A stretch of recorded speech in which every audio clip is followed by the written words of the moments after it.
നമസ്കാരം, ഓപ്പൺ ന്യൂസിലേക്ക് സ്വാഗതം. മഴക്കാലത്തെ ആയുർവേദ ചികിത്സാ രീതികളെക്കുറിച്ച് ഇന്ന് നമ്മളോട് സംസാരിക്കുന്നത് ഇരിട്ടി ജീവനം ക്ലിനിക്കിലെ സ്പെഷ്യൽ ഗസ്റ്റായിട്ടുള്ള ഇബ്രാഹിം ഗുരുക്കളാണ്. സർ, നമസ്കാരം. നമസ്കാരം. സാറ് കൽപ്പറ്റയാണ് വർക്ക് ചെയ്യുന്നത്. വയനാട് ജില്ലയിലെ കൽപ്പറ്റയിലെ ജില്ലാ ആസ്ഥാനമാണ്. കൽപ്പറ്റയിലാണ് സ്ഥാപനം സ്ഥിതി ചെയ്യുന്നത്. അപ്പോൾ ഞാൻ ആഴ്ചയിൽ ഒരു ദിവസം ഇവിടെ, ശനിയാഴ്ച ഇവിടെ സ്പെഷ്യൽ ഗസ്റ്റായിട്ട് വരുന്നത്. ഇവിടെ ഹോസ്പിറ്റലിൽ വേറെ ഡോക്ടർമാർ ഉണ്ടല്ലേ? ഉണ്ട്. വേറെ ഡോക്ടർമാരുണ്ട്, 5 പേരുണ്ട്. എനിക്ക് ആദ്യം ചോദിക്കാനുള്ളത്, മഴക്കാലമാണ്, അസുഖങ്ങളൊക്കെ കൂടി വരാനുള്ള ഒരു സാഹചര്യമുള്ള സമയമാണ്. അപ്പോൾ ഈ ഒരു മഴക്കാല രോഗങ്ങളെ പ്രതിരോധിക്കുന്നതിൽ ആയുർവേദ ചികിത്സാ രീതിയുടെ പ്രാധാന്യം എത്രത്തോളം ഉണ്ട്? തീർച്ചയായിട്ടും നല്ലൊരു ചോദ്യമാണ്. ഈ മഴക്കാലം എന്ന് പറയുന്നത് തന്നെ ഈ ഭൂമിയെ തണുപ്പിക്കുന്ന ഒരു കാലമാണ്. ഭൂമി തണുക്കുമ്പോൾ ഈ വളരെ ചെറിയതായിട്ടുള്ള ഉണങ്ങിപ്പോയിട്ടുള്ള സസ്യങ്ങളൊക്കെ ഉണർന്ന് മുളച്ച് പൊന്തി വരുന്ന ഒരു പ്രതലങ്ങളാണ് ആ ഭൂമിക്ക് ഉണ്ടാവുക. അതുപോലെ തന്നെയാണ് നമ്മുടെ ഈ ശരീരം, കായ എന്ന് പറയുന്നത് നമ്മുടെ മനുഷ്യ ശരീരം ഈ മഴക്കാലം വരുന്ന സമയത്ത് തടി ഇളമിക്കുകയും സ്വമേധയെ ഇളമിക്കും. ഭൂമി കിളിർക്കുന്ന പോലെ തന്നെ, ഭൂമി തണുക്കുന്ന പോലെ തന്നെ അതോടൊപ്പം നമ്മൾ ഈ ശരീരവും കൂടി ഇളമിക്കുകയും ഒക്കെ ചെയ്യും. ആ ഘട്ടത്തിൽ നമ്മൾ ഓരോ വർഷവും 12 മാസത്തിൽ 11 മാസവും നമ്മൾ എല്ലാ ജോലിയും ചെയ്ത് ജീവിക്കുന്ന നമ്മൾ ഒരു മാസമെങ്കിലും സ്വശരീരത്തിന് വേണ്ടി മാറ്റി വെക്കുന്ന ഒരവസ്ഥ ഒരു ഫാമിലിയിലും ഒരു കുടുംബത്തിലും ഇല്ല. തേയ്മാന രോഗങ്ങളാണ്. മുട്ടിൻ്റെ ഉള്ളിലൊക്കെ എടുക്കുകയാണെങ്കിലും ആർക്കും മുട്ടിന് ഇരുന്ന്, ഏതെങ്കിലും ഒരു മുസ്ലിം പള്ളികളിലൊക്കെ പോയാൽ നമുക്കറിയാം ആരും ഇരുന്ന് ശരിക്കും നിസ്കരിക്കാൻ കഴിയുന്നില്ല.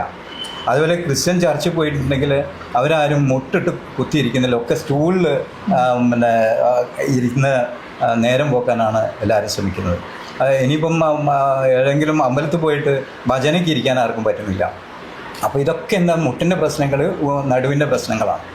അപ്പോൾ ഇതിനൊക്കെ ഉള്ള പരിഹാരം എന്ന് പറയുന്നത് ഇതുപോലുള്ള ട്രീറ്റ്മെൻറ്റ്. നമുക്ക് മറ്റ് സമ്പ്രദായങ്ങളൊക്കെ ഉണ്ട്.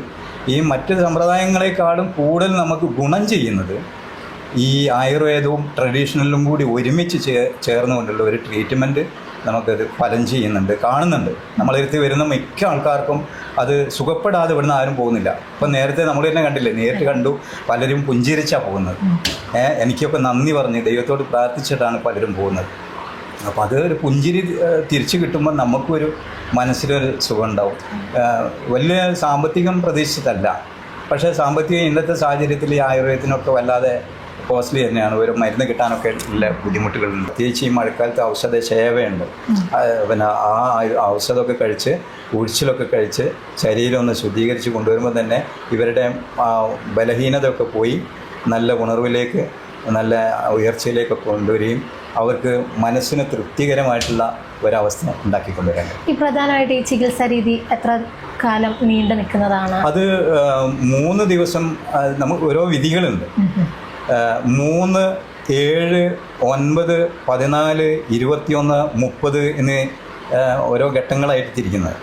അപ്പം അത് രോഗത്തിന് അനുസൃതമായിട്ടാണ്, രോഗത്തിൻ്റെ കാഠിന്യം അനുസരിച്ചാണ് ഓരോന്നും വിധി കൽപ്പിക്കുന്നത്. എത്ര ദിവസം വേണം എന്നൊക്കെ ഒരു വൈദ്യൻ അല്ലെങ്കിൽ ഒരു ഡോക്ടർ അത് പറയുന്നത്, ആയുർവേദ ഡോക്ടർമാരോ അല്ലെങ്കിൽ പാരമ്പര്യ വൈദ്യന്മാരോ ഒക്കെ പറയുന്നത്. ഞങ്ങളൊക്കെ പറയുന്നത് അങ്ങനെയാണ്.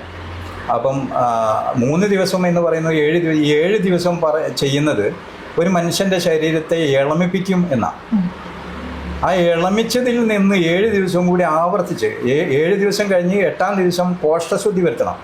എന്നുവെച്ചാൽ 7 ദിവസം കഴിഞ്ഞ് ഒഴിഞ്ഞ് ഉണ്ടാവുന്ന എല്ലാ ദുഷ്ടുകളും അണ്ടങ്ങളിലേക്ക് അടിഞ്ഞുകൂടും.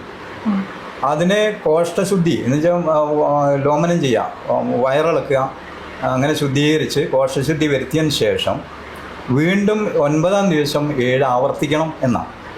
അങ്ങനെ 14 ദിവസമാണ് ഒരു കോഴ്സ് വരിക. പിന്നെ കാഠിന്യം അനുസരിച്ച് നമ്മൾ എണ്ണം കൂട്ടും, 21ലേക്ക് കൊണ്ടുപോകും അല്ലെങ്കിൽ 30ലേക്ക് കൊണ്ടുപോകും.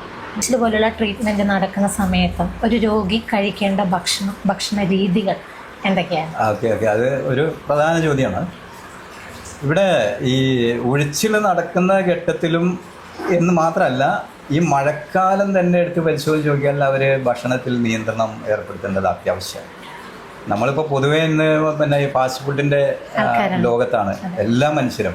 ആരെങ്കിലും ചെന്നിട്ട് അവിടെ ചെന്നിട്ട് പൊരിച്ചും കരിച്ചും തിന്നാന്നല്ലാതെ വേറെ ഒന്നുമില്ല. എനിക്ക് വരുമ്പോൾ ഈ വലത് വശം നിലത്ത് വെക്കാൻ പറ്റാത്ത അവസ്ഥയിലാണ് വന്നത്. 4 പേര് പിടിച്ചിട്ട് കൊണ്ടുവന്നു. പിന്നെ ഇവിടെ വന്നപ്പം ഡിസ്കിൻ്റെ പ്രശ്നമായിരുന്നു, അതെല്ലാം പിടിച്ചിട്ടു. ഇപ്പോൾ ഒരാഴ്ച ട്രീറ്റ്മെൻറ്റ് ചെയ്തു. ഇപ്പോൾ ഏകദേശം സപ്പോർട്ടിലുണ്ട്. ഇല്ല, എനിക്ക് പിന്നെ ഒരു 10-15 വർഷമായിട്ട് ഈ ഒരു വലതുവശത്തിന് പ്രശ്നമുള്ളതാണ്. അത് ഓരോ കൊല്ലം ഇങ്ങനെ എന്തെങ്കിലുമായിട്ട് വരും, വന്ന് അന്നേരം ചെയ്യും, പോകും. ഇപ്പം നടക്കാൻ പറ്റുന്നുണ്ട്. ഈ ഒരാഴ്ച കൊണ്ട് കിഴിയും ഉഴിച്ചിൽ ബാക്കിയെല്ലാം ചെയ്ത് നടക്കുന്നുണ്ട്. തീർച്ചയായും ഗുരുക്കൾ പറഞ്ഞതുപോലെ രോഗം ഭേദമായിട്ട് പോകുന്ന ആളുകളുടെ മുഖത്ത് വിരിയുന്ന പുഞ്ചിരിയോളം വരില്ല മറ്റൊന്നും എന്നുള്ളതാണ്. ഇനിയും ഗുരുക്കളുടെ കൈകളാൽ ഒരുപാട് രോഗങ്ങൾ പൂർണ്ണമാകട്ടെ. എല്ലാവിധ ആശംസകളും നേരുകയാണ്. Thank you. നന്ദി.